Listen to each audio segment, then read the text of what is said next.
Math Bites! Good evening. James at Nuclear here with another Math Bite.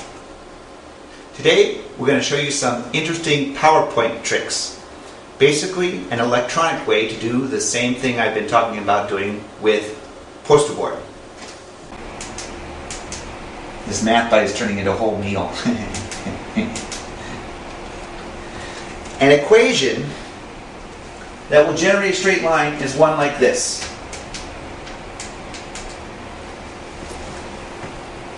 You can trust me on this, or we'll prove it out in just a second. If I have an equation with two variables in it, I have to graph it on a Cartesian plane, an xy plane. If it says something like y equals 2x plus 3, then it will give me a straight line.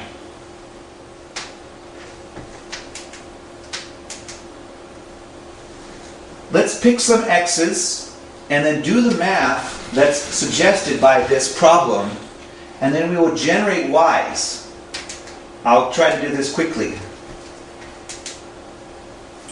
Here's a column for y, a column for x. I fill in a 0. 0 times 2 is 0. If I add 3 to that 0, I will get 3. So my y will result in a 3. If I pick 1 for x, then 1 times 2 is 2. 2 plus 3 is 5. I will get a 5 for y. If I fill in a negative 1 for x, negative 1 times 2 is negative 2. Negative 2 plus a positive 3 is a positive 1. My y result will be a 1. Moving along, if I pick a negative 2, negative 2 times a 2 is a negative 4. Add a 3 to that, I will get negative 1. And negative 3 filled in for x will give me negative 6. Negative 6 plus a positive 3 is a negative 3. These are points that will satisfy this equation. They will turn this into a true statement. Here they are again. Same exact numbers, x's and y's. Here is our Cartesian plane. This line represents x, this line represents y. I hope you guys already know that. If I plot x equals 0, y equals 3, I'll get to that point there. 0 on the x, 3 up for y. If I plot the next point, x equals 1, y equals 5, that's right there. X equals negative 1, y equals 1. So I go negative 1 and up 1. X equals negative 2, y equals negative 3. So x equals negative 2, I go down 1 and get to there. Last point, negative 3, I go negative 3, and I get right there. Look at how nicely these guys line up. In fact, they form an exactly, completely straight line if I connect them together. That is why the equation is a straight line, and the straight line is an equation. And that was a lot of work, wasn't it? I'm sure you're all quite bored with me by now. But wouldn't it be nice if we could just plot one point and then use something about the equation to give us more points right on the graph without having to do that whole chart thing? Well, as luck would have it, there is a way to do that. The generic way to say a slope-intercept form is this. Y equals mx plus b.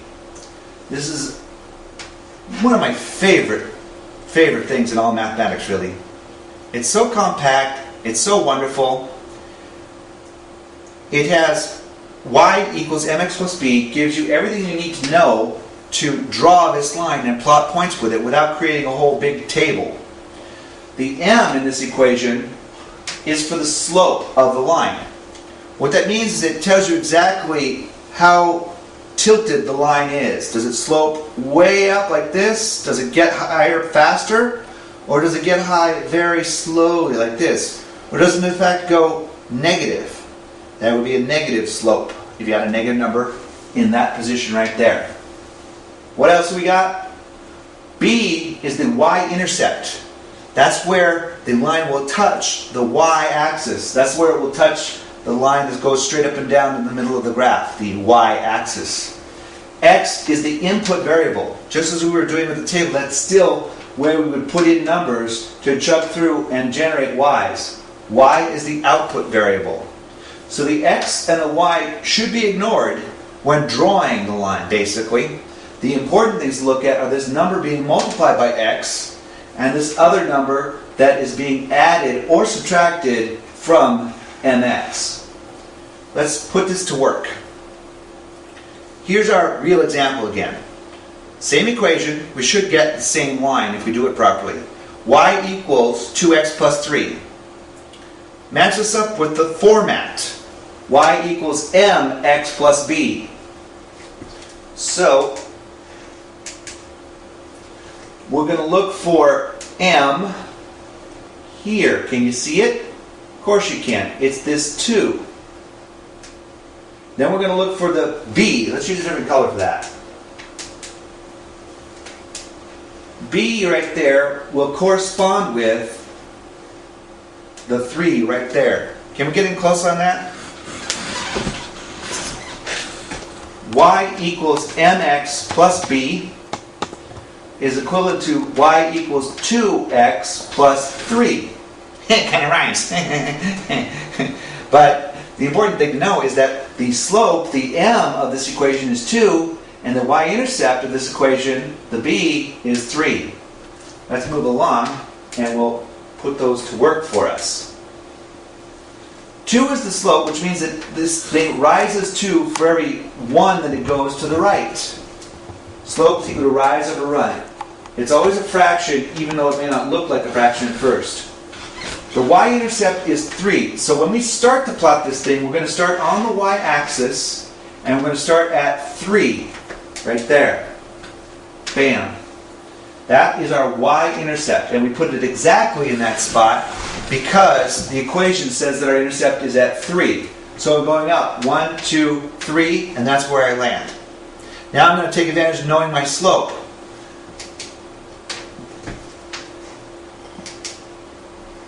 I'm going to go up 2 because this is a positive 2. And I'm going to go to the right 1 because the integer 2 can be said as 2 over 1. So it goes up 2 over 1. And then I'm going to get a point right there. Bam. I can follow that same procedure, go up 2 over 1, and I'll get a third point. It's always good to use 3 points, just so you're careful. You really only need 2 to define a line, but to make sure you haven't made a mistake, do 3. Then you can grab a ruler and put a straight line through those 3 points. You'll get a line that is represented by that equation.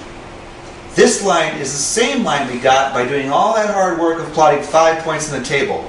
We didn't have to do all that hard work. All we had to do was start at the y-intercept, go up and over according to the slope, go up and over again according to the slope, and then draw a straight line through it.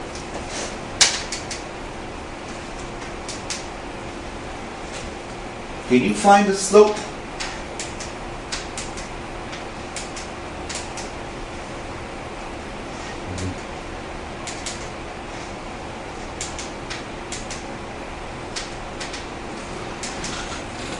Here's 3 equations. We're going to practice what we just learned.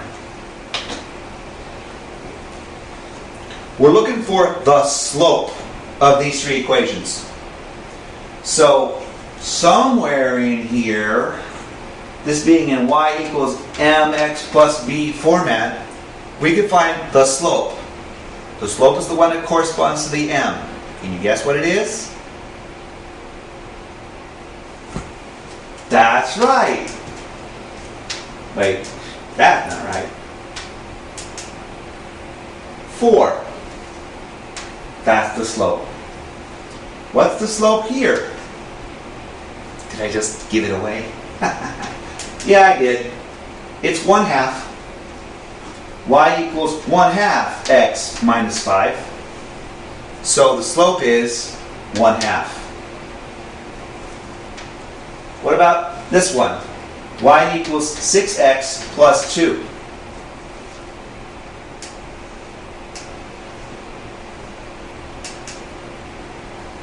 6 is the slope. Let me get this out of our way for a second. If I can. Never mind. Okay, so that's how we find the slope. Let's go ahead and find the y-intercepts. Once again, I'll give us 3 equations, 3 practice problems to work on. Now the y-intercept is the number that's being added to the rest of the equation. So it's simple enough to find, isn't it? Y equals mx plus b. We get a 3. Now, this is a little bit of a tricky one. What is the y-intercept in this whole thing?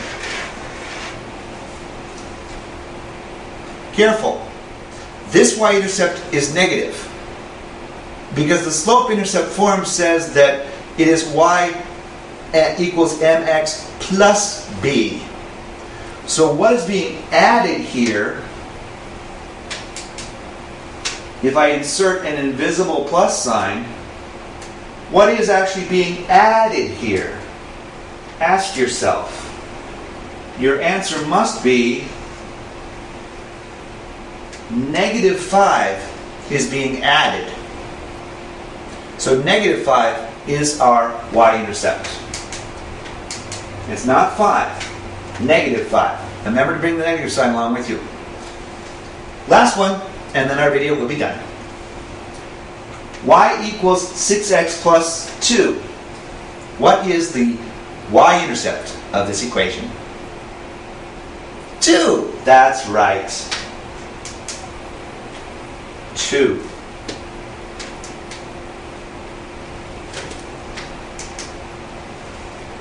These PowerPoints are posted on worldofteaching.com and TeacherTube.com and YouTube.com.